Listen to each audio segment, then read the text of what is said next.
what a lad. And yes, I have another absolute lad for you all again today. Today's guest has had a huge rugby career, which involves starring for teams including Otago, the Highlanders, Tasman, Rico Black Rams, Ospreys, the Pacific Islanders, and of course he represented his country and captained Samoa. However, it's not just on the field this man succeeded, as his post-footy career has been an absolute domination job, as has seen him become a coach, mentor, speaker, and he has recently released a book, Tackle Your Success, which is sure to be a top seller. So much to talk about in this one. I'm really looking forward to it with the great lad, Filipo Levi. Welcome, brother. Hey James, hey, bro, are you sure that was me, mate? I'm sure that's someone else that you're mentioning. Hey, bro, I love the intro music. I was actually dancing to it. It was just reminding me back in the 90s when I was used to dance at the clubs. Anyway, hey, it's awesome to.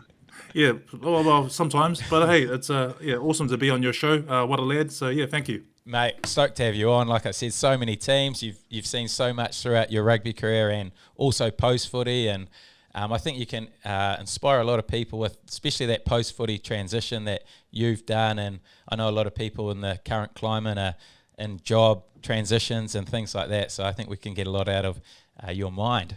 Well, I really hope so. So it's, I guess it's, I mean, as most people that go through change in careers or sports, were very similar and going through those same experiences. And I think with the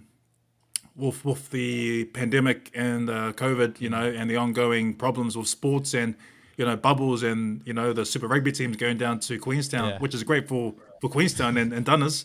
But I think probably I think that they should have just stayed in Auckland, with what's happening really. But hey, it's so there's lots to talk about this morning. And I want to start with your book, Tackle Your Success. What inspired this? I guess with most things, I quite enjoyed tackling as in my career. It's something I'm not saying that I was well known for, but it's something that I worked hard to improve on and tried to be that, to add value to the team. So there's always about how can I make the impact of the team? How can I change the game around by doing one thing, two things? Because I'm very different to a Richie McCaw or to a Christie sort of top tackler who chop tackles and gets the ball. I'm 6'5". I'm like, I don't want to go down that low. If I can hit, I'll hit someone and make it count. You're a hit man. So I guess, so I guess there's a lot of that, and then looking through my challenges through rugby, I thought, hey, and going through the transition process, that pain, that fear of what happens next.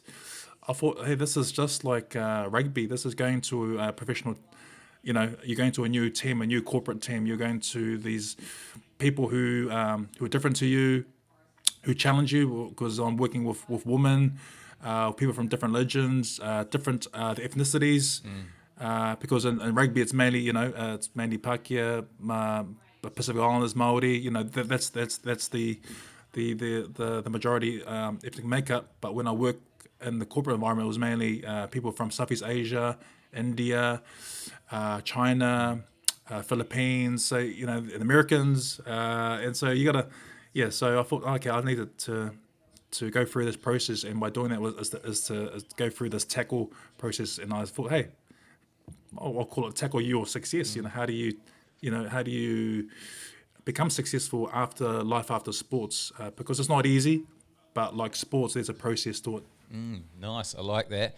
And what was the whole process for starting the book? Did you just have an idea and the whole process to go from that idea to get it onto the shelves? Yeah, man. I think in the book I discussed when I left the Makos, I was high in life. I was like, man, okay, I'm 33. Hopefully I can get in the Highlanders again. Maybe not. I mean, back in 2012, 13, that's 33, 34. You're considered old in the Southern Hemisphere. This is back then. Yeah. Now you got guys who are 35 still playing, But in Northern Hemisphere where I played, guys are in their late 30s, 40s. So I was quite, optimistic, but also realistic of, hey, there's much more guys, there's much more talented players who are coming up the ranks, who are younger, who are hungrier. They got a crack at making the All Blacks or the Makos or whoever, or the Highlanders. So I guess and going through that step, and then reaching out for help, because help really didn't really start with, it started with relationships years ago for Otago, through guys like David Gibson, who was working for New Zealand Rugby Player Association at the time, also Josh Blackie. So guys already I had trust with me for many years, playing alongside each other, so I knew them. They already transitioned into their careers, and they were quite, they were in touch with me to see what I was up to. So I think one thing led to another, and I guess just leaving the room, because when you're stuck by yourself, you're not really surrounded by a team. It can become quite lonely. But I had family who didn't really know what was happening. My wife was really patient. She didn't really know what was happening. I didn't know what was happening. So I guess once you go down that spiral, you need to sort of reach out straight away and get in touch with those guys who want to talk to you, like the Gibbos, Josh Blackies, and family and friends who were there. And that pretty much started the process. And that inspired me to, hey, I need to write this book, because I know there's one or two others who might be going through the same process as I went through. So when you finished, did you finish footy on your own terms? Yeah, I did. Yeah, I had so end of the Marcos 2012. I got offered to go to France in 2013. I was thinking, I don't want to leave and learn another language. Yeah. I can't really speak French. I can say bonjour, but that's about it. So I had to weigh it up, and I didn't want to go back and flat with other guys or stay with other people. Yeah. So that's pretty much where I said no. I'll go through this process through the New Zealand Play Association with a careers advisor. So once that happened, that was it. I made my decision. No, I've got a plan. I want to become I want to work in education with adult learners, and with challenging backgrounds, and that was mainly in South Auckland, which I based myself in Auckland. And then I transitioned into schools with kids for 4 years, so working with kids. So, but in all that, I wanted to start a school, because I wanted to, how can I help kids become, get more opportunities, in education, and also I wanted to become a speaker. So those are the two things my careers advisor told me. She said, okay, you want to go in the education pathway, but you also want to become a speaker, like a Tony Robbins, or he's awesome. He's awesome. That guy's awesome. So I thought, I could be that Samoan, that Samoan motivational speaker. But I thought, okay, do I get paid for it? Wait, hold up. So I think I was just a bit naive of what was happening at the time. And I guess I had to go through that to go into the corporate environment for nearly 2 years, working in South Auckland at a private training establishment, and that was tough. That was tough, man. I mean, I've never come across micromanagement. I've never come across guys who are all about themselves. The I. There's no team in a lot of corporate environments. Yeah, frustrating. I was really frustrated. There was no feedback sessions like the Monday reviews we get, James? Yeah. Everyone was just sort of like they weren't accountable. So I found it really hard, because the values of sports and the corporate environment were aligned, but not really. It was different. Everyone's on their different sort of their own different pathway, and aligning that is challenging. So that's a bit of some of the reason why I wrote. Mate, that's interesting insight into the corporate world. So how long was that process from when you finished rugby to when you felt comfortable in what you were doing post-footy? Pretty much 3 months. 3 months, oh yeah. 3 months. So because when I had no contract, from about January, I thought, oh no, there's no money coming in the bank. Yeah. Hold up, there's no yen coming in, or in Samoa they call it tāla, or no tālas coming in. So and that's when things, you tend to bit of panic, oh no, did I have enough? Can I survive for the next 6 months? But then when I reached out after a few weeks of just trying to do it myself, because it doesn't work. Yeah. It doesn't work. Just don't try to solve it yourself if you're in the situation. Do reach out to guys like I mentioned before, and just be really.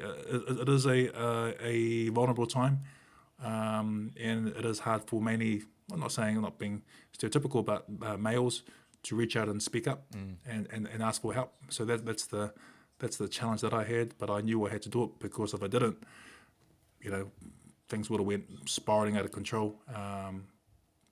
But when it happened, 1 month, 2 months, and 3 months, I was excited. I was excited to work the 9 to 5 grind. Yeah.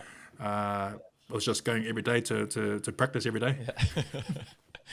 And this book, Tackle Your Success, if you could sort of give us a preview, like a little bit like the movies, and you see the shorts, what would this book be about?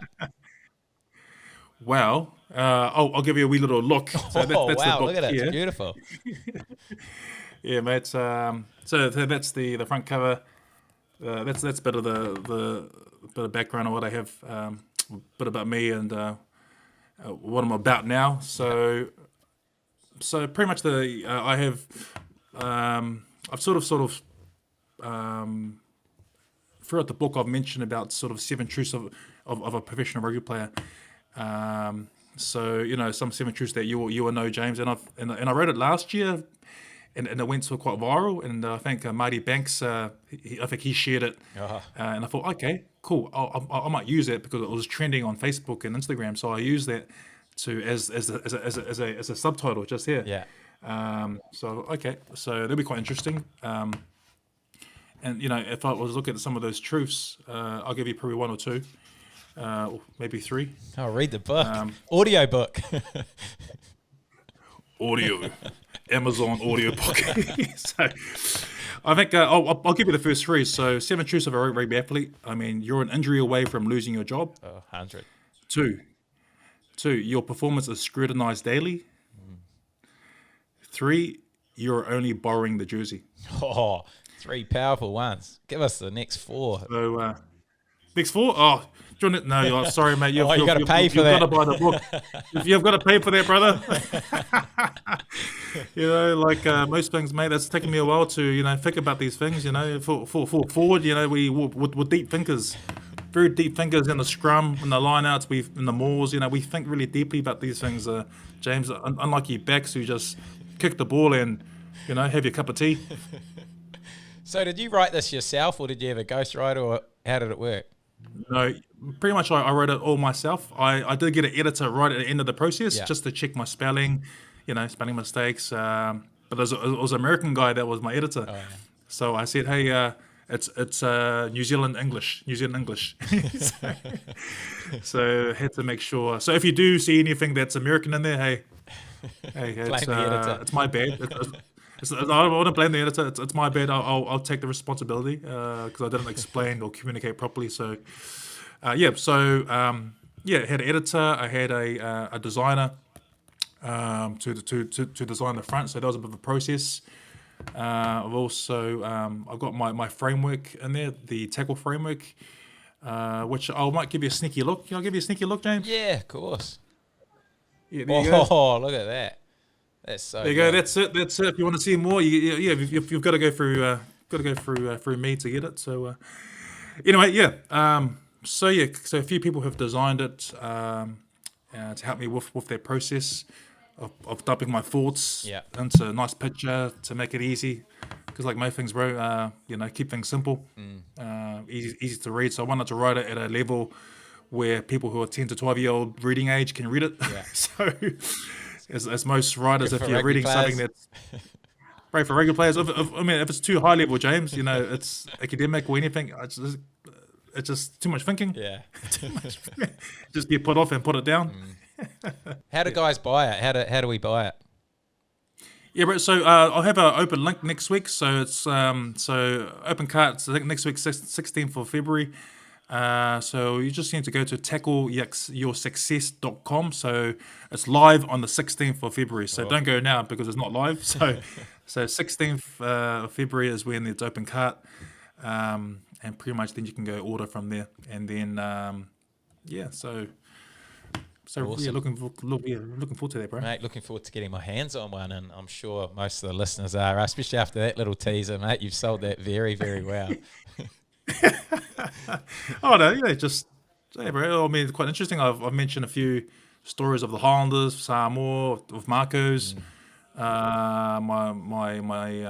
my challenges in Japan, different coaches I've sort of clashed against, and like not in New Zealand, well, a bit in New Zealand, but also overseas. Just values don't align. It's just really interesting. I've just had to write that and dump my thoughts and really think about these things, but also being sensitive of who they are. Yeah.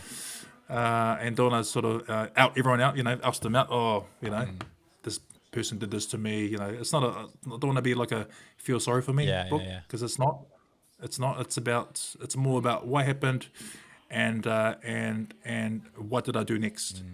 Well, I know we're not going to be able to hear all those stories on here, but I'd like to hear a few of them, and I'm keen to hear through your rugby journey, which you played for so many different teams, so you must have some stories from those times. But like all good stories, need to start at the start. Where did you grow up? So I was my parents, when they came from Samoa. Well, I was born in Huntly. Oh yeah. In down Hamilton. So that's where. So we were the sort of first generation when we came, and so parents raised us here, and then left Hamilton when I was young and came to Auckland, and did primary school up here, and then in Glen Innes, and then when I was 10 years old, my father decided to go back to university or go to university when I was 40 odd years old. Sure. So he went to study theology to become a minister. So he went down. So we packed our bags, and then we drove to down Dunners when I was 10, and then pretty much stayed there. I went to intermediate down there, DNI, Dunedin North Intermediate. Stayed in Upaho and Pine Hill, and then went to Logan Park High School, which my older siblings went to. So I was sort of encouraged to go there because my siblings went there. So, but it was great. It was great. Logan Park was awesome. Awesome athletes were there. Chris Donaldson, Mark Tackle. You got some also. I think Belinda Colling was there. I think. So you have some great athletes there. But when I got to about 15, 16, I wanted to go to Otago Boys. Oh, yeah. So that's when I made the leap, which was interesting because you're going from a co-ed school to a boys' school. Yeah. So I left there and I went to OBs, and that pretty much started my serious rugby journey. That's when I took rugby quite seriously. The change of schools wasn't because of rugby? No, it was just rugby. Oh, it was just rugby. Yeah. Yeah. I mean, I wanted to because I missed out on the Otago 18s. I missed out on the teams, Otago 16, South Island teams. I was a bit gutted. I thought, am I going to the wrong school? Am I, who doesn't like me? Am I not playing in the right position? Yeah. I should go back to winger. So, so I mean, it's just one of those things. I was quite stubborn at the time. I said no. I need to go to Otago Boys. Had a few good mates who went there. And then that's when I bumped into old Richie McCaw, and Silau Sefo, Eric Nosa, some of the guys there, Jason Carwell, Ryan Martin. Ryan Martin was our captain, Oh, yeah. so he was our wee little halfback. So now he's coaching in Melbourne Rebels, which is great now. Sure. So what was Richie like at that age? Bro, he was a bit odd. He was a bit oddball. Was he? But with most oddballs, I think he was quite highly intelligent. Yeah. And I remember one time we were I think it was 96 or 97. We were on the bus, and it was me, Tom Palmer, who was an English guy. He played for England. Oh no, he's Scottish, but he played for England. Yeah, that's right. Yeah. So and a couple of senior boys at the back, and then he came, sat at the middle.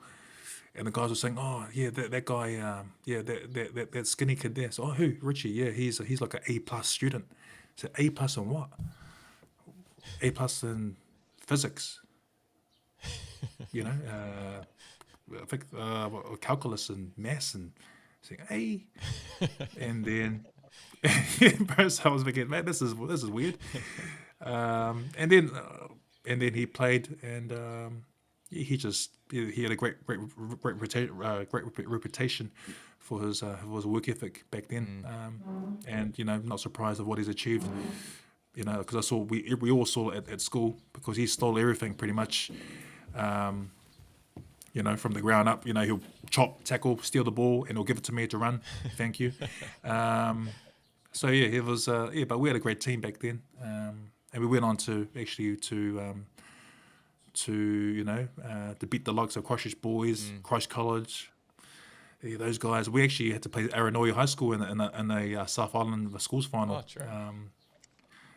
So and then went along and we won the New Zealand schools top four, which we drew with Rotorua, but we won it.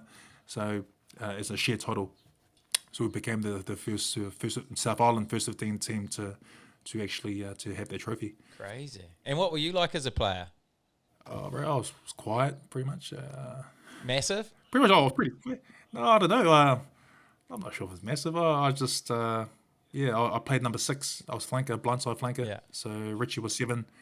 Eric Nosa was 8. So we had quite a good lethal, a loose trio. But yeah, so I don't know. I guess I just, run hard, tackle hard. Just use what my natural strengths were, and also to use that for the team, I guess. And I just use that to help the team most of the time. Did you always think you were going to have a career in footy? Not really, because I missed out on all the age group teams. When I was 17, 18, I missed out on the under 18 Otago team. Oh, yeah. When I left school, I missed out on the Otago 19 team. I missed out on the Otago schools, secondary schools. I pretty much missed out on all those teams, so national rep teams. But I did make the South Island schools team, which is cool. Which is and I guess that really drove me to set some standards for what I was going to do next. Because back at high school, I had long hair. Oh, yeah. So I had long hair. So it's quite interesting, because we used to play up in Christchurch Boys or Christ College. I used to hear them call me Maui. Bro, first thing, that's wrong, because I'm not Maori, I'm Samoan. So, and I got long hair, but I'm sure Maui didn't have long hair. So anyway, so I think when I left school, I actually cut my hair. I chopped it off, and then got the old fade on. And I think that was the beginning of my pretty much my rugby career, to get focused, get tidied up, set some goals, and play for my beloved Alhambra Union Rugby Club after school. And you've still got the fade today, mate. Still got the fade, bro. You know what? I've been practicing during these lockdowns, bro. No barbers, so I've gone back to the 2, the 3s. Oh. Just hey, it's a process, bro. It's a process. 3 years of lockdown journey. But you mentioned you didn't make many of the rep sides, but then you did make the New Zealand under-21s, didn't you? Which was a stacked side, looking back at that team these days. How did you find going into that team? Yeah, before that, so I guess I was sort of, Phil Young was sort of watched me when I was in 99 at Club Rugby, and he encouraged me, even though we're getting smashed 60, 80 points every week by Club Rugby, by the varsity A's, who were stacked with Highlanders, to even the varsity B beating us, So, and this is a premier team, and and we were always second to last for a few years, which is not bad. The second to last is good. And then the beginning of 2000 is when I got invited to play a trial for the Highlander Colts, and then that's when I pretty much start to change my mindset. So okay, there's a goal here, to play well, get in the team. I got in the team, and then we end up winning the Highlanders, the New Zealand Super Rugby Colts competition. All right. And then from that got picked for the New Zealand 21 Colts trials, and then went to that. A couple of trial games were ruthless trial games, and then they made the New Zealand team, which was a massive highlight. So yeah, you're right. Yeah, we'll stack. We'll pretty much, looking back now, goodness, it was a stacked team. Yeah, yeah. So many All Blacks, so many professional rugby players who made a career out of it. So Was there anyone at the time who really stood out to you? Like, man, this guy's going to be good. I think old JC, Jerry Collins. Oh, yeah. So the brother back then he was he was a leader. He was a leader. And I knew him because I played him in the regional tournaments. Yeah. And I used to clash with him because he was number 8. I was number 8 for South Island team. I don't care who he was. He was with Chris Masoi with the flankers for Central Regions. Sure. And we used to just clash, bang, bang. It was awesome. But I was pretty sore afterwards. So, and then making a couple years later, and then making the New Zealand Colts team together. I remember one time we played Samoa Colts at North Harbour at the World Champs, and Samoa were just hammering us. They were just smashing us, and we were only up by maybe two points at half time. And we got into the changing rooms at North Harbour Stadium, and we sat down quietly, and all I can hear was Jerry Collins just swearing his head off. Meaning, are we scared? Are we scared? What the beep, beep, beep? What are we doing? And he just challenged us. He just put his foot down, saying, "This is not good enough. We're not playing for the jersey. We're not playing as a team. We're playing as individuals. We're allowing them to come at us. We need to go out there and change things." Second half, went out there, pretty much rolled up our sleeves, mauled them. Really, we pretty much grinded them out in the second half, and we won by about by 15 points, which wasn't by much. But the Samoa team were, like most of them played rugby here in New Zealand, so they missed out probably in Colts. So there's always that motivation to to smash us. And we all most of them went to the same school as everyone else. So I think there's that motivation there as well. So it's very hard playing against the brothers, going to school here, because there's extra feeling there. So I think Jerry Collins really stood out as a leader to really say it how it was, and everyone just listened. Powerful Jerry from a very young age. And then you made Otago in year 2000. So what's that, about 22 years ago? I know how much rugby's changed in the last sort of 10 years. I can only imagine how different it was back then. So what was it like for you going into the Otago environment as a young fella 22 years ago? Goodness me, mate, I was... So after the New Zealand Colts, I didn't make the Otago NPC team. I was in the Bees, the old Killer Bees, the Otago Killer Bees. And then halfway through the season, I got caught into cover in the NPC squad, topside. And then I got caught in again to reserve against the Canterbury team, which was a Rainfurly Shield game. And that was exciting. I was, wow, this is Rainfurly Shield. You got both teams were pretty much full of All Blacks and players who played for other countries. And I'm going to play at the old Jade Stadium, or the old Lancaster Park, and in the first 10 minutes of the game, John Blakey got injured, our lock, or Beagle. So Beagle got injured the first 10 minutes of the game. They said, "Filipo, you're up." What? By then I was just, I'm 20. Well, I was 20, 21. I was just looking around. I was just admiring I was just soaking in the atmosphere because it was a packed stadium. There was probably 30,000 there. I was just, wow, this is awesome. And then he came off, and I had to go on and mark Todd Blackadder. Sure. Oh, great! This is the All Black captain. And then not long after I came on, Carl Hammond came on after me. So one of our props got injured. I think it was Case Musel got injured. So we both came on at the similar time. So, and then that was an awesome game. So, and then we lost in the last minute. Callum Ruff scored right in the last dying minutes of the game to win against us. So, but I guess that was an eye opener of really high performing. Playing at a high level with All Blacks and other internationals. And then I guess that was a stepping stone of really wanted to push forward and reach high goals. Yeah. Did you get a lot of confidence out of that game, and did you feel like you'd earned your teammates' respect after that performance? I mean, it's really hard because as a young guy, you don't want to go in there as a young guy and tell everyone what to do. Yeah, So especially back then, because eh? pretty much all the no, it was the culture back then. It was pretty much old school, Yeah, quite an old school mentality. There was there was a lot of drinking, yeah, uh, but also there was quite at a sort of a top down approach, I guess. And but this is just me. That's just me looking from a youngster, yeah, and maybe it's just me being young at the time, and trying to gain the respect because it's hard to gain respect with guys who've been there for 5, 6, 7 years, and have worn the black jersey or worn the blue jersey, the Highlanders jersey for years. So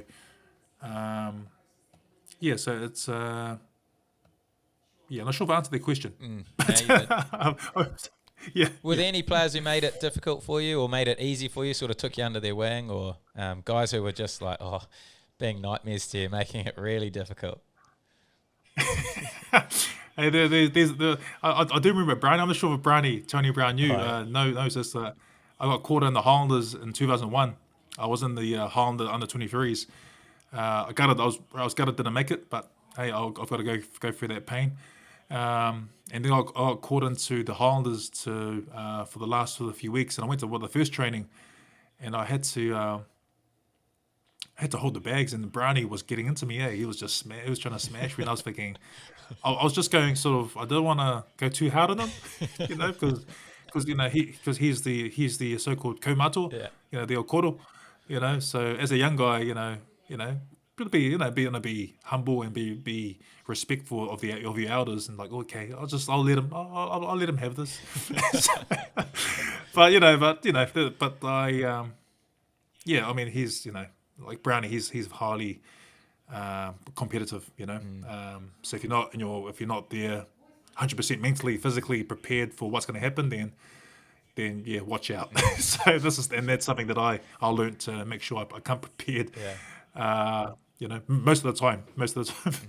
Was there a massive step up from the Highlanders, from Otago to the Highlanders back then? Because you still had a lot of your All Blacks playing for the Otago. So what was it like going into that Highlanders environment? Was that a pretty easy transition? Oh goodness. Oh no. Oh well. So yeah, the back end. So 2001 was when I made the NPC team at Otago, and that's when Laurie Mains came in the picture. Oh, yeah. So old Laurie, one on All Black coach, Otago, and coached over Cats in Super Rugby in South Africa. So he had a reputation as a hard man. I didn't really know who he was, only by watching the old All Blacks in the '90s, mid '90s. Yeah. So, and I knew he had an interest in me.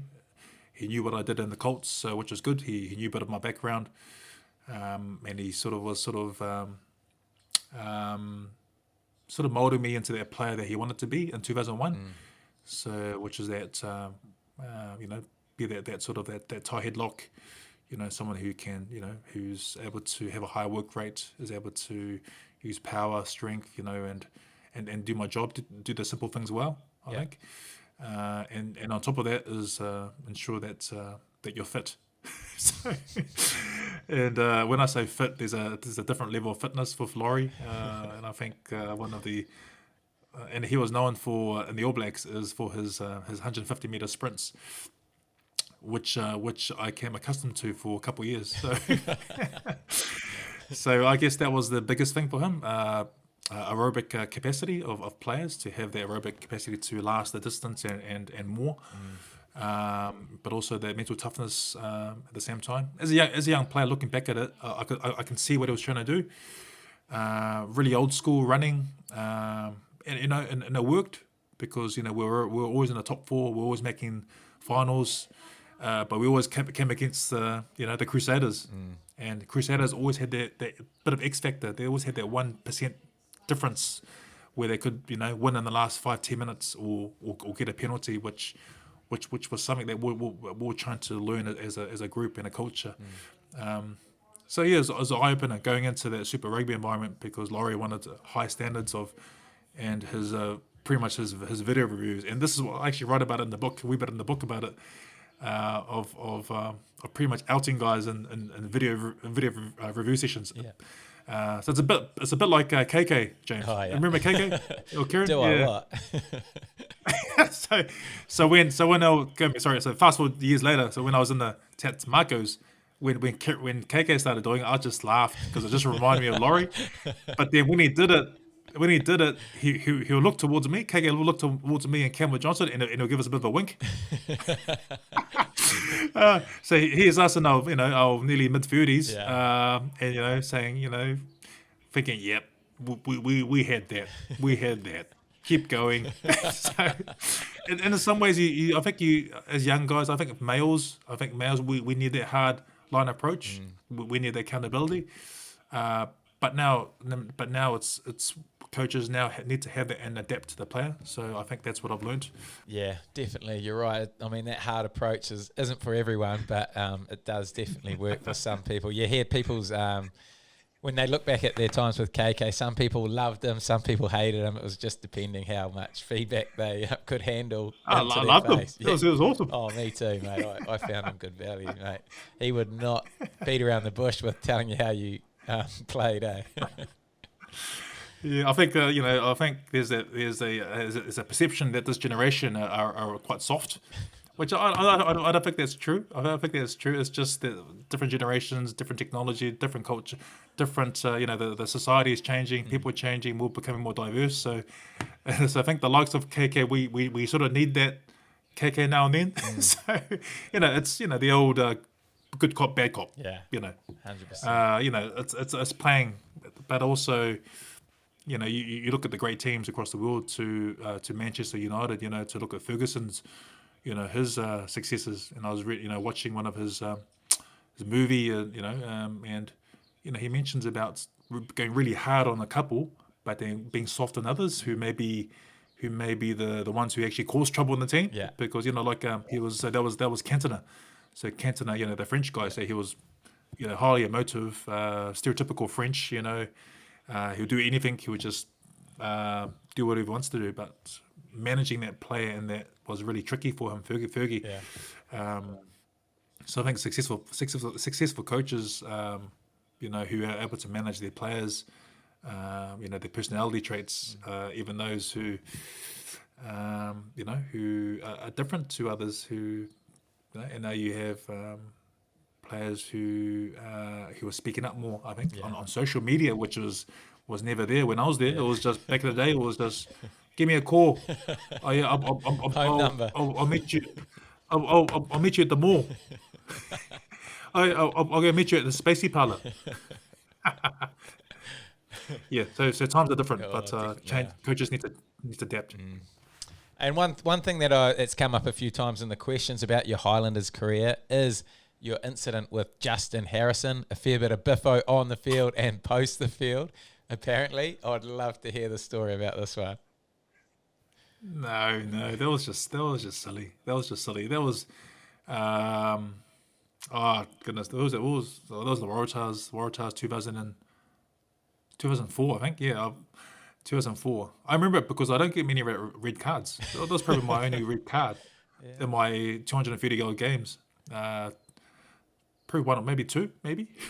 Hey, it's not a bad stat, eh? Not a bad stat, James. One or two. For someone who hit as hard as you. Very good still stat. not bad. You would have had a few more these days, I reckon, with the head. Actually, I was pretty close in Japan, because in Japan when you tackle hard, straight away you'll give you a yellow card. So hey, I just smashed him around the mid area. Too hard. Too hard. You can't do that as a Gaijin. So you got to respect their culture.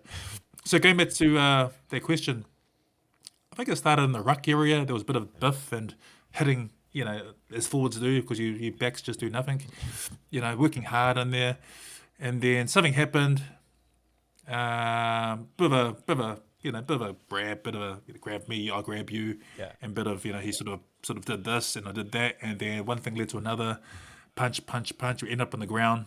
Yeah, it was just silly, and we got up, and then I got the red card. He got a yellow card.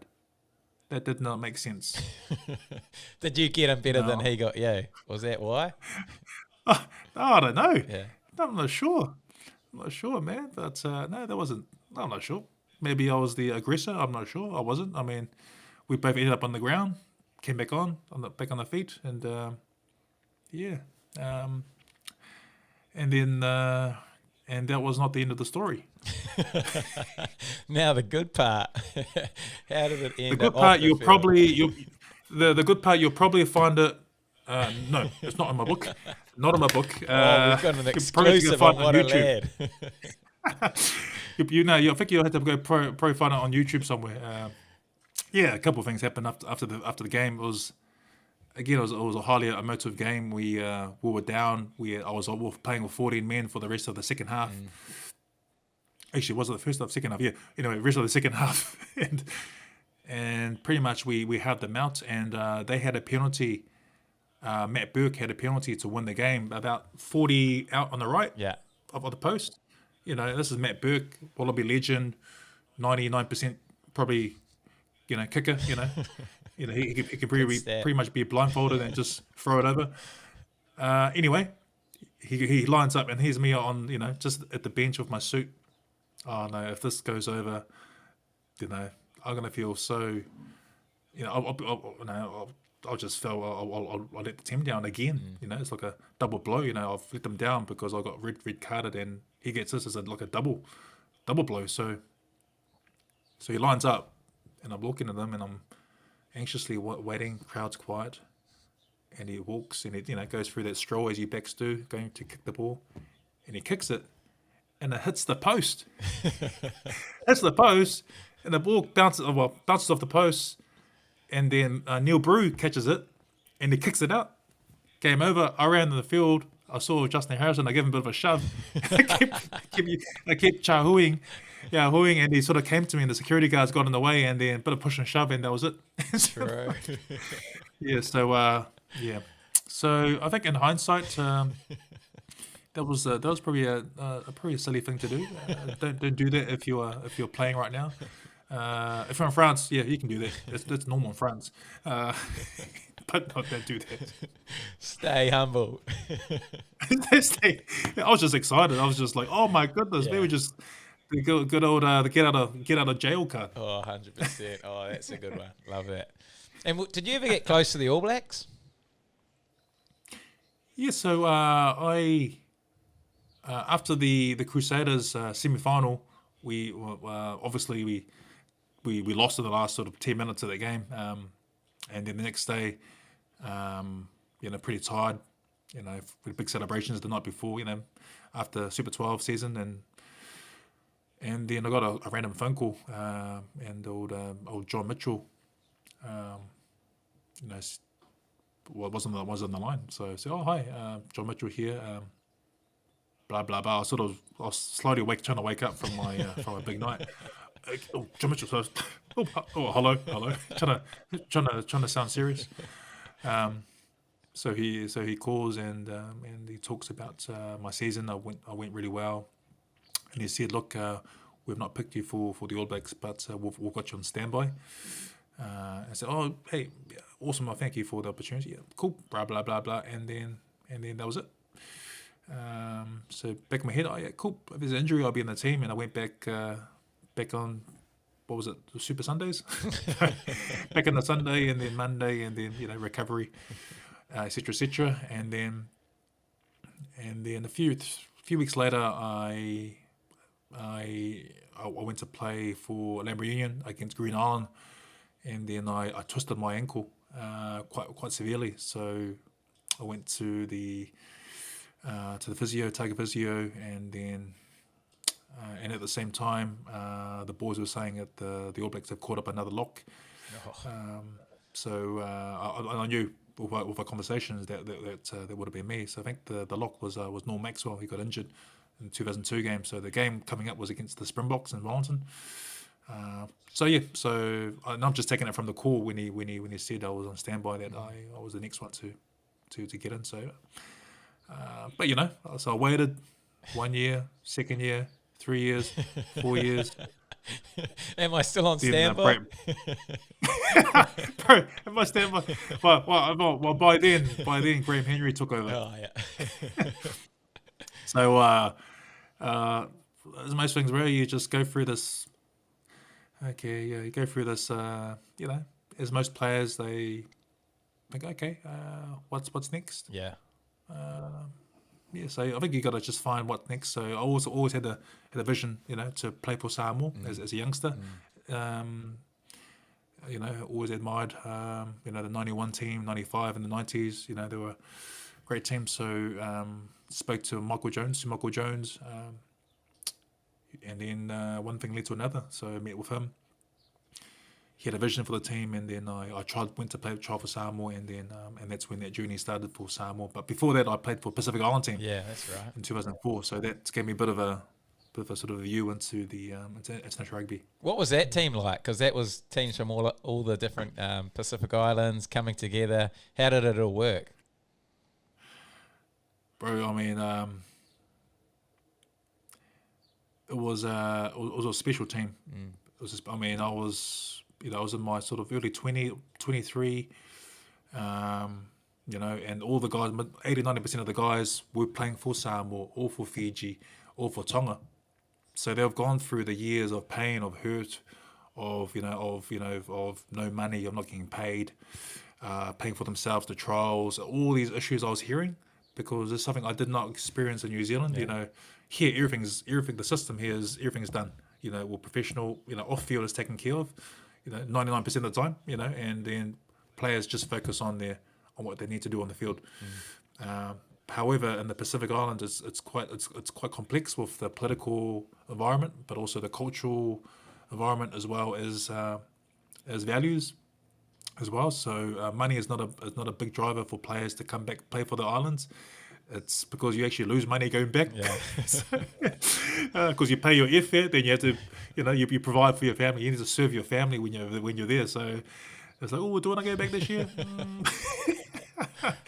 So and then getting in the team, making the team, I was so happy. I was stoked, and I met the likes of goodness me, sort of Samoa Satiti, who was a captain for Samoa. To Siri Rambini, who I played with the Highlanders in Otago. Yeah. Siri Rambini, he's passed away. You got guys like Sonia Lawaki, another player who's passed away, and he was in the team. Sitivini Sivatu, he was in there. So these guys were just on the cusp of the All Blacks, and they in the team. You had guys like Norman Lingeri, sorry if I didn't pronounce it wrong, to the Fijians, to Ceridian Bobo. Yeah. These, and we, like, every time we used to play like Fijian touch, waste of time, bro. You ain't gonna get the ball from the Fijians, and this is just Fijian touch. Yeah. And we're trying to touch them. It's just like that, and so it's just the skill level, and I think just the natural talent, but the hard work ethic, and the collective team morale, the collective values that we had really aligned with each other, and that's why I think that's what we really gelled within 2 weeks to get ready for the Wallabies, Springboks, and the All Blacks. So yeah, that was a special team, very different to the Moana Pacifica team, because majority of them have not played for the islands. Where most of these guys are, were born in the islands, raised there. They know that they've gone through their hurts, and so they had the extra motivation to really do well for their Pacific Island team in 2004. And there's some freakish talents in that side, like you've already mentioned. Was there anyone who you're just like, wow, this guy is an absolute freak? Oh goodness, there was just too many. Yeah. Too many. So it was quite funny, James, because we had a simple game plan. So we had Tonga, we had Samoa and Fiji. So those were our three main attacks. So Tonga was pretty much same way, pick and goes, power. So pick and goes in the middle, power through the rucks around there. And then Samoa was runners. You got your runners. You got your off the 10 or off 9. Yeah. Coming off there. And then Fiji was wide to wide. So you're going back and forth, and you're just going to see space, find space. So really simple, and some freakish guys were the Tanavili, Oh yeah, Paper Samoa. yeah. He was a first five. He was the magician. He was like a Cruden, Rick, Moanga. Um, so he was really talented. He could see things that as most things forwards just say, just go forward. But he was naturally gifted with a vision to do things, and to able to create gaps for the Fijian guys, Samoan guys. They pretty much crash through the middle. Other guy was Siri Rambini. He was special. That guy. I mean, he had a big impact in Leicester Tigers in Europe rugby, winning Heineken Cups and those Premiership Cups. So what inspired your move to Japan? Was it because the All Black dream was sort of over, or wanted to go get some yen? Well, I think as most players, we come to a point. I was 28 by then. Yeah. No, actually, I was 27 when we had the conversation, which was about 2016 when we had the conversation with them. They flew me over the club, and we had a bye week in NPC, so they flew me over. They flew us over, sorry, and then we stayed in in Shibuya hotel, which is flash. so there's a big difference to staying in the Octagon hotel. Oh, hey, sorry, there's nothing wrong with Dunedin hotels. But it was difference, smack bang of Tokyo, and then went to the club, caught up with a couple of the Kiwi guys. Wayne McEntee, he was there. They met with the coaches, the junior manager, and then flew us back. And then I didn't sign then. So I met the Highlanders again, and then it wasn't until the end of the Highlanders I met Michael Jones. Rico has the company Rico has come back with an extra 30-40% increase of the contract. Ooh. I think, bro, okay, okay, let's go. This is it. So everything was sort of it's a bit of that the domino effect, sort of or that's old the snowball effect, So okay, everything's working. Okay, I need to take this because it's a bit of a momentum for my career. There's a shift here that's happening. I need to make a decision now. So signed the contract. It was my last year for the Highlanders. And pretty much went to Samoa. So it was a change of new things were happening at the same time. Exciting as well. And I got married in this whole mess of the situation. And then so I went to Japan. Tough for my partner, for my wife. Not easy. And then second year, had an Australian coach, was quite difficult, which I write in my book. Who was that? I can't say. Okay, that's in the book. We've got to wait. They've got to pay for that one. Yeah. Oh, sorry. Yeah. So it's actually not in the book. I've just read this coach from here. But it was just, I think there was misalignment with who he thought I was, because we've never met each other. So I didn't know who he was. So there's a misconception, or he had another idea of who he wanted as in his team, because he was now the head coach. Yeah. He decides to pick his team, because he wasn't there the year before when I signed the 2-year contract. Oh, yeah. So that could be quite challenging as a player when you're on the outer. You're like, oh, okay, this is not nice. But and I wrote in a bit of detail in my book about it, what happened. Nice. And then, so you went to Ospreys. Was this because of the relationship with the Aussie coach? No, I just thought I done my job there. I wanted to go to France or go to Europe. I was getting too skinny in Japan. True story. I got down to 110 kgs. What were you going there? 120. Yeah, it was about 122 at the Highlanders. Yeah. So I got from 122 down to about 110. And that was lots to do with we ran lots. We were long trainings. I haven't run. We used to bike around Tokyo. I mean, I loved it. I was so fit. I was just, maybe I should go back and play for the Highlanders and say, hey, put me at number 10. Anyway, so yeah, it was just I wanted another goal, and it was sort of nothing to do with the coach by then. But I reached my goals for the team. And then and Ospreys were a team that were able to bring me in because Alwyn Wyn Jones, who was the lock then, and as another lock that was there, they were playing for Wales, so I was able to come in and take over, and that's when I met those guys like Alwyn Wyn Jones at Ospreys. He was only 22. By then I was 29, 30, and I met up with Filipo Levi. He was still playing 36, True. player coach. Marty Holler was playing. Yeah. He was there, or Chiefs Waikato, All Blacks, and Jamie Nutbrown was there. Yeah, and also Damon Corona, he was there. He was there. Good Kiwi crew. So there's quite a few Kiwis there. And Andrew Hall. Andrew Hall was the manager. Andrew Hall, who's the blue CEO. Oh, yeah.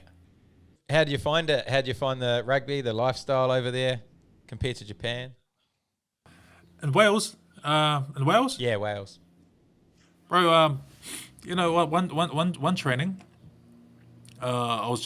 we went to the training grounds, and I was just running, and I saw on the table, and there was like a gel, like a hair gel, just on the table there. And so I went up to, I'm not sure it was Marty Holler or Jamie Nutbrown, and I said, "Bro, who's hair product?" He said, "Bro, that's Kevin Henson's and some of the Welsh boys." So, and I was thinking, bro, if this happened in New Zealand, man, you'll be the laughing stock of the team. You'll be, the boys will just they'll just have you, So, and that opened my eyes to the culture in Wales, because it was all about the look. Yeah. It was all about being a celebrity. But also, another thing that got me was that they were as dark as me. Like I'm brown, but these guys were like a dark brown, dark tan brown. I'm thinking, man, are these Samoan guys in Wales? Where do they get that? How come they're so brown? so that's where I came across. A lot of them were, were tan. Were tanning salons. Getting their tan on, which is all good. Hey, it's healthy look, and they look great. They look, they look like the brothers. But apart from that, they were great. The Welsh guys were awesome. They had a brand similar to New Zealand Rugby. Loved to run it. Ospreys were one of the top teams back then with Cardiff, and we used to play the likes of Munster, the Heineken Cup. Yeah. That was an eye-opener at that really intense level. Playing, it's really closely matched to playing international rugby. Playing against the Munsters, playing against Ulsters. Teams around Europe. How did that compare to Super Rugby back in those days? Did you feel Super Rugby was more or less intense than the big Heineken Cup matches? I think with the Super 12, what I've experienced is that, and I think the Super Aotearoa and the Pacific are going to experience, is that the local derbies are hard. It's hard. It's hard because it's fast. It's dynamic. It's powerful. It's quick. It's highly skillful players in New Zealand, and that's because of the coaching and the talent we have here and the hard work. And I think that's the big difference. I think. And you can't really compare because Europe is similar, but there's a intensity in the set pieces. There's intensity of scrumming for the extra 5-10 seconds, where in New Zealand it's crouch, bind, bang, you're in, gone, ball's gone, because the backs apparently they want to play the back, so we just give them the ball. So that's the big difference, I think, is the set pieces. I think the line-out scrums were a huge focus. And I think probably because there's, I think the body shapes of the European, they're quite tall as well and quite lanky. So, and I'm not saying not as physical, but there's just a different dimension because of their physical bodies, and also along with that you have different guys from Romania, these big guys coming in, who love to scrum and prop, and then you bring in guys from Tonga, from Samoa who played and mix that, and you got big bodies. Yeah, So yeah. pretty much you got a team full of internationals. So that's where the big difference is. Set pieces. The other one as well was the respect for the kicker. The kicker went to kick the goal, a penalty. It was quiet, really quiet. And here, New Zealand, it's like we boo. Raucous. Jesus, like, hey, but yeah, it's just all really, really weird. It's just odd. It's Yeah. just really weird. I mean, that's your respect over there. Over here, it's like we try to put them off, but I'm sure, as you know, as a kicker, it actually makes you a better kicker. Yeah, prove these guys wrong, Yeah. and so there's a big difference. But I think going back to the local derbies, that's tough. That's gonna be the toughest games I've played against the Crusaders, the Blues, Chiefs, Hurricanes. Yeah, they were tough, but now they're playing them back to back. Yeah. So, but I'm sure with the new technology they have, the new milkshakes that they're drinking now, they're able to recover in 2 days. I'm not sure. Back then it was spades and a bit of a pie. We're done. Let's move on. So what inspired the move back to Tasman, back to New Zealand and to Tasman? Pretty much, I came back from Europe. I went to Europe to Nottingham. I went there. Who were playing in sort of in the championship division, just below the premiership. So I had 2 years for Newcastle Falcons in the premiership, and I came back here for the World Cup, and then I played those 3 games for Tasman in 2011, Yeah. couple games, played for Samoa, and then I went back to Europe by myself, and I didn't want to do that again. So I was slating with a couple of mates, and then Then I came back in July. And then Tasman were looking for a lock, and I signed a full year with the Makos. And had a goal to maybe I'll play well, and I can probably try finish back with the Highlanders, or try get because I was looking at Otago back then, Yeah. see if Otago, but they were pretty much cash strapped back then. They were going through some financial troubles around that period, 2012. So Marco's with all those sponsorship were able to get me on board, and so that's when I came in, and I had a vision to okay, I can play well here, give back, because I drawed it the year before, and then I came back to the Marcos, and I knew that Kieran Kennedy, he entrusted me to be sort of a mentor for some of the young island boys in there. Yeah. I think Jordans, the Jordans, who was it?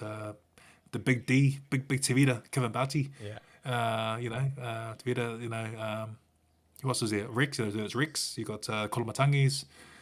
And then mixed in that, you got some of you guys that were there, some of the local lads were there.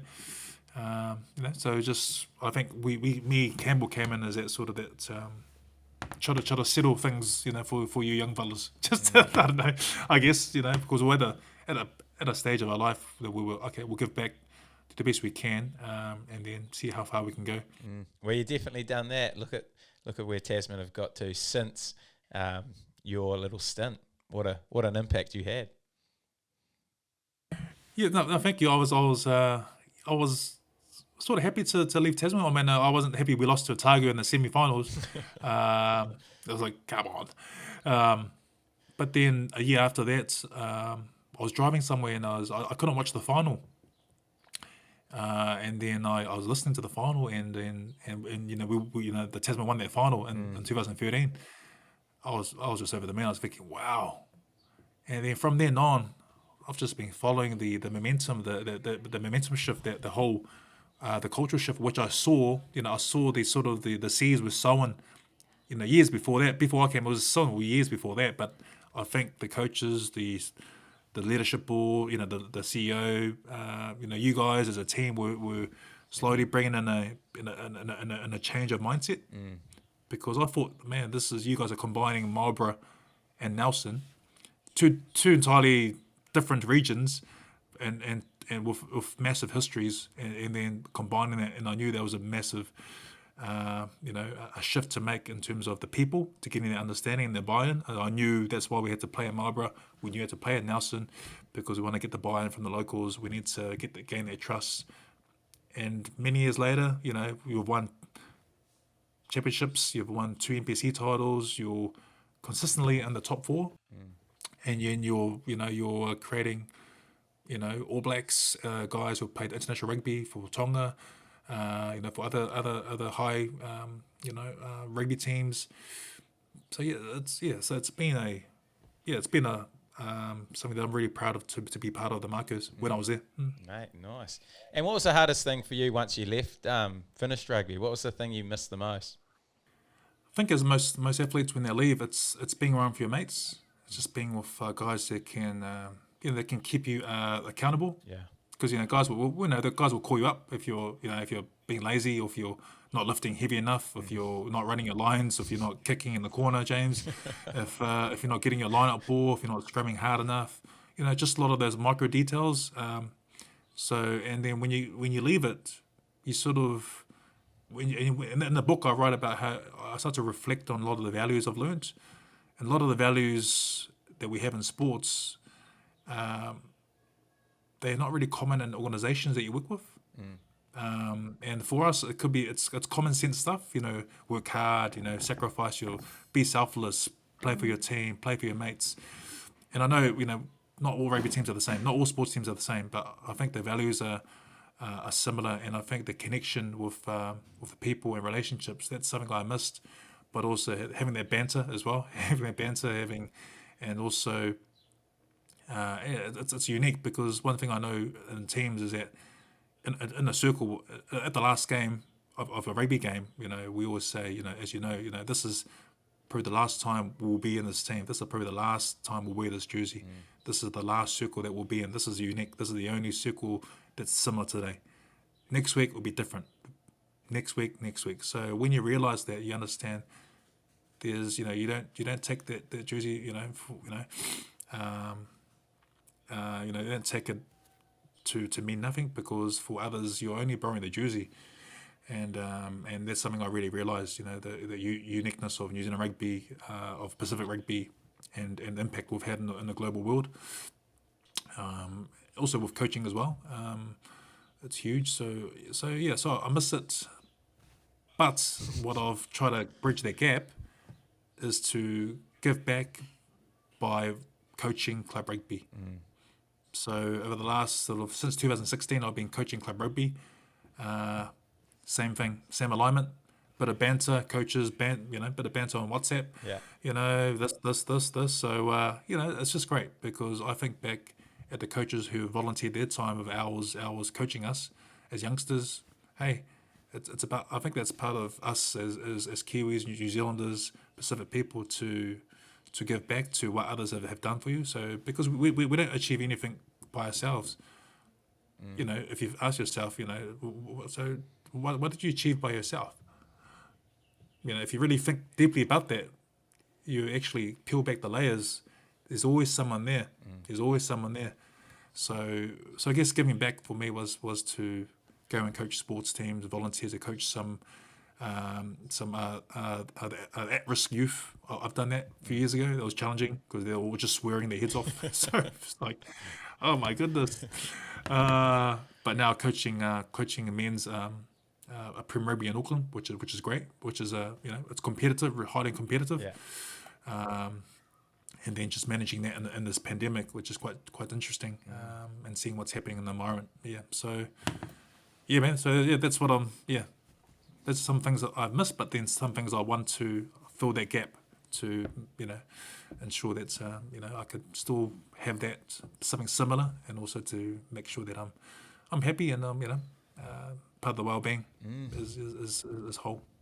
Love that. What a lad you are. It's giving back, volunteering, passing on all your knowledge that you've picked up over your years. But as always, we've gone to our Instagram for some questions, and mate, you've come up with plenty of good questions for the famous author of Tackle Your Success. First question, is it true you once volleyball spiked a rugby ball from going between the goalposts? It is true that I did play volleyball. So I was in the first team, but I went to nationals, but I was never the starter. I was never the starting in the starting team. I always warmed up, and then the opposition will look at me. I'll come on and do a massive spike, like a quick A. Boof, I hit it, massive, just scare them. And then I'll go back and I'll sit on the bench. Bro, it was all psychological. That's the Otago boys. So,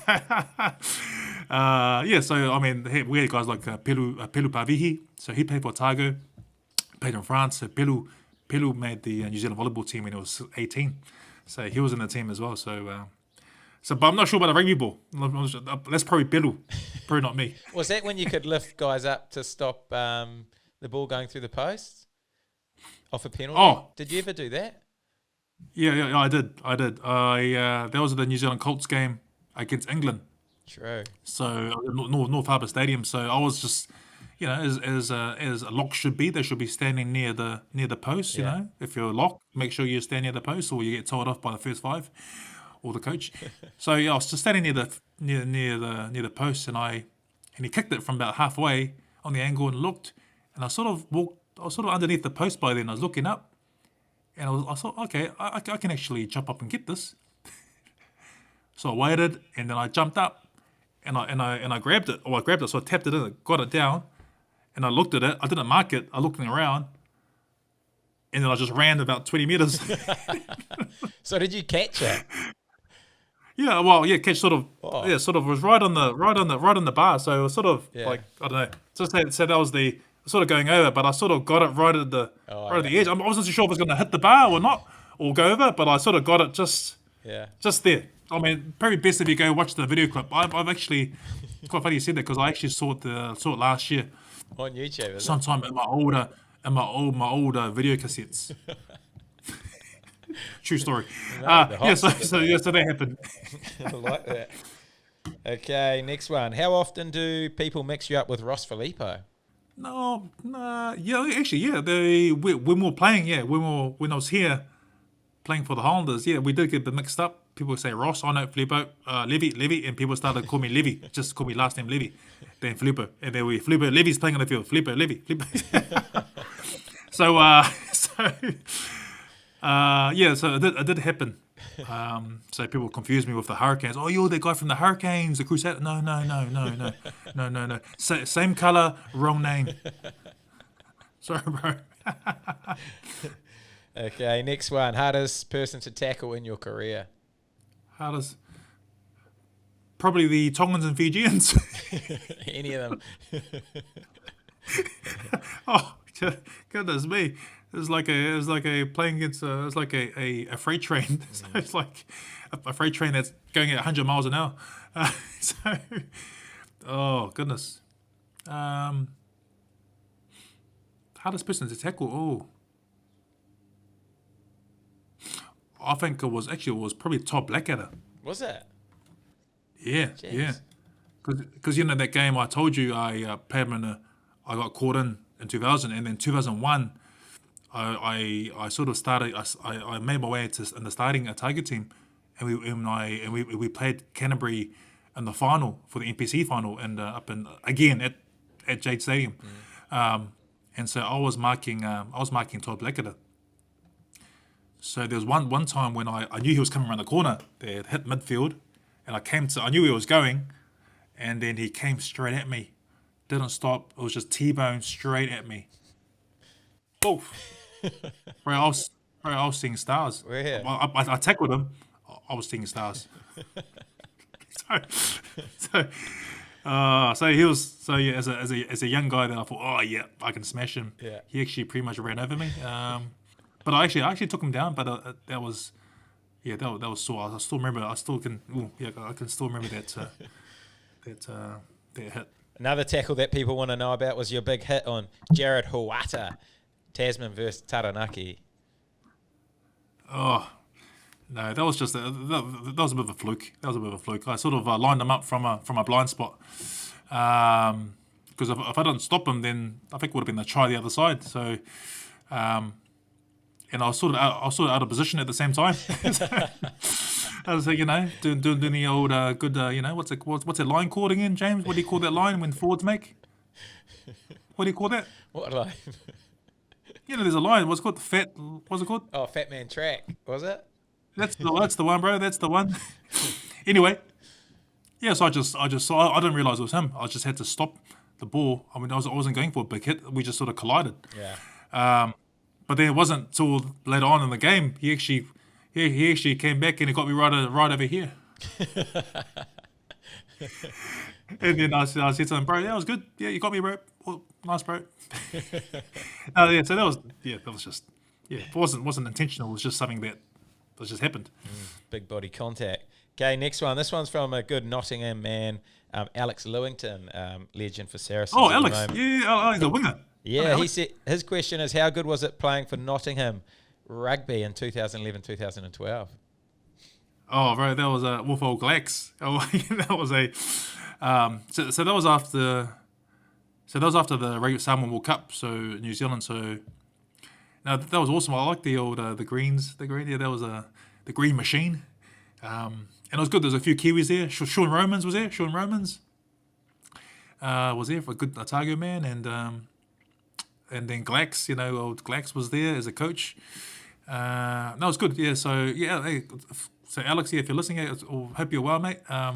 No, I had a great time there. I played at my favourite position was 8 and 6. Oh, okay. Which was great, and then I sort of I was playing alongside Sionik Kalamafani. He was an up and coming Tongan player, and then when I left, he pretty much made a big name for himself for Leicester Tigers. So it was good to meet him. But I think we went all the way through. I think we lost against London Welsh. Yeah, I think in the semis or something, and I think we were up by like 20 points to nil at half time. I was just running riot against them, but then something happened in the second half. Don't know what happened. Anyway, yeah, no, it was good. Yeah, Nottingham, yeah, loved Nottingham. Nice wee little town. The guys were great. They had some great flatmates. Had who did I have? Yeah, had Ralph Olivier, Raphael Frenchman. Had Oogie, and Sean Romans were my flatmates in a good old Nottingham. Oh, what a spot Nottingham is. Okay, next question. This one's from your other mate, Tiapolo. Best Manu Samoa story. Choo-hoo. Best Manu Samoa story. Mate, best Manu Samoa story. I think maybe when I... So in the process of going to Samoa, I spoke to Salala Mapasua Maps, and old Maps told me, that playing for Samoa was different. I had to, adapt to the boys and et cetera, et cetera. So, and then I just thought, oh yeah, cool. That just means that highly skillful. They're like Super Rugby teams. Go over there, and then when I got there to Samoa, I did the trial. And we had our first Manu Samoa training. We were going for a warm-up, and we did the old four corners. There were four corners, one ball here, one ball there. You pass left, stay right. What is it? Pass right, stay right. Pass right, stay right. Pass left, stay. Anyway, and we're passing the ball, and then in the drill, there was, I counted probably like 6 or 8 drop balls. This is an international rugby team. And then I ended the training. I said, Mups, bro, what's happening? And he looked at me and he said, welcome to Samoa. So in my head, I'm thinking, oh no. So I'm not saying there's. I mean, New Zealand, we have money, resources here, coaching resources to, so many people to volunteer or professional teams here. Samoa's different because there's limited in resources. So. And they opened my mind to the gap at the club rugby because there's no rugby at primary school level. There's nothing really at high school. There's only certain schools play it, but it's only now they're starting to put a system in. I've got a cousin, Filoi. My cousin, she works for Samoa Rugby, so she's great. She's starting to implement a system to make sure that those skills, those micro skills, those basic skills are learnt at a young age. Where I think here in New Zealand, we're very lucky. We have that here already. At a young age, we'll coach to pass this way, pass that way. We'll coach to 2-in-1 passes. We'll coach to do this. So a lot of those things open my eyes up to the lack of resources in Samoa, and so that was an eye opener.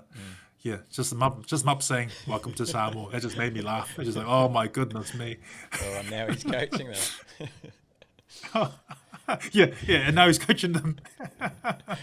Okay, next one. What was one piece of advice your father gave you before any game? My father probably wasn't my father. It was probably my mother. Yeah. Probably my mother was my biggest critic. So she always watched the game. She'd say, you're too slow. Yeah, you're too lazy. What happened here? You missed the tackle." So as mothers, we listen with intent. We listen with empathy. Like, yes, yes. But I think I think for my parents, it was just try my best. That's all. Just try my best. Just go out there and lead the team. Just do my best and make sure you pray. Okay. So who am I praying for? Me or them? Just go through this. So there's not one thing. There's many things, I think. But I think the main theme was just to do your best, and that's all you can for the team.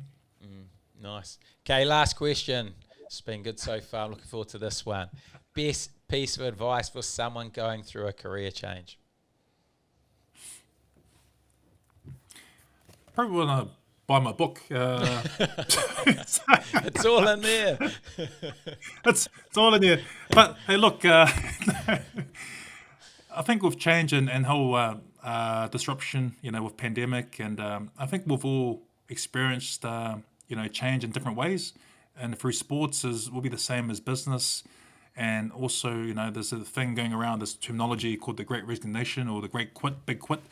I think people are looking for something different. But also, when it comes back to yourself, when you're looking for that change, really, really understand, when you understand who are there, who are the people that that you can trust, who are those who've been there all the way through. And if you can get in touch with those guys, or if guys are getting in touch with you right now who are asking for coffee, it's good to have those chats. Really speak to them, really open up, because once you open up to someone else, you can start to offload things in your head. We want to get what's in here, out there, on a piece of paper. When you start to meet with a careers advisor or a career coach or whoever, so really reach out to those people. It could be, if you're in rugby, New Zealand Play Association and player specific associations have people that can help you through that process. So there are people there. It's just for you to actually start to reach out and start the process. So the first thing is to find out who you know. Maybe someone can introduce you to that person. But yeah, it's just about just reflect of those who can really guide you. But it also comes down to the trust. Because with me, it came down to those guys I mentioned about Josh Blackie's, the Gibbos. Those guys I've played with, Otago, the Highlanders. I've really got their trust in them because of what we've done together on the field. Now being off the field, I know our values aligned together. So maybe someone that's who's gone through what you've been through, who can be empathetic, meet with them, meet with guys who have gone through the transition, because probably not saying it's a wrong thing, but seeing those or meeting people who have not gone through that, it's different. They wouldn't have the empathy for you or understanding at a deeper level. So it's really finding that person that you feel safe with, that you can talk to. So, and that's also your partner, your husband and wife, your parents, uncles, aunties. There's also your family members you can start to reach out. Your old coach, guys on social media. James, I'm sure James can give you some tips. Guys guys who you can really talk to. For me at the Highlanders, there was guys like the listener, the Peter Sinclair. There was Dr. Alex McKenzie, guys who were in the PDM roles, the professional development management roles. Those guys who can provide you a plan, but the plan is only as good as how you implement that plan, because there's so much information out there. but only just takes one or two things to get things moving for you. So, yeah. Mate, now I see why you've written a book. That is some of the best advice we've ever had. Oh, can't wait to read the full book. That is some seriously good stuff there. But honestly, mate, really appreciate you coming on the podcast, sharing your knowledge, sharing your journey. And, mate, all the best for the launch of the book. Really looking forward to getting my hands up myself and reading it. And I'm sure all the Word-Led listeners who have listened to this episode will be keen to get hold of it as well. Yeah. Cool. Yeah, awesome. Thank you, James. You're really humbled, and thank you for the listeners for listening. The book will be out next week on the 16th. Go to tackleyoursuccess.com. tackleyoursuccess.com. It's not live now. It's open cart on next Wednesday, so don't go now. It's all getting all planned and ready for you to go there and order all your books. And for Hale, if he's listening, or Tipole, yeah, you're going to order thousands of them. So thanks, James, and thanks for guys who listened in. And hopefully, if there's one thing you can take to apply for your life or to your playing career or to change, then I'm happy. You're a lad. Appreciate it. Awesome, mate.